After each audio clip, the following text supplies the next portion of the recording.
এখন বাজে 7টা সন্ধে।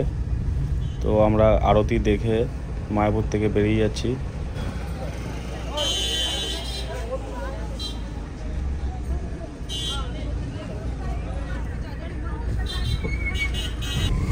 রাত বাজে 8:39। আমরা সাতগেছিয়া চৌমাথায় চলে এসেছি। এদিক দিয়ে বাঁ দিক নেব, যাবো মেমারি।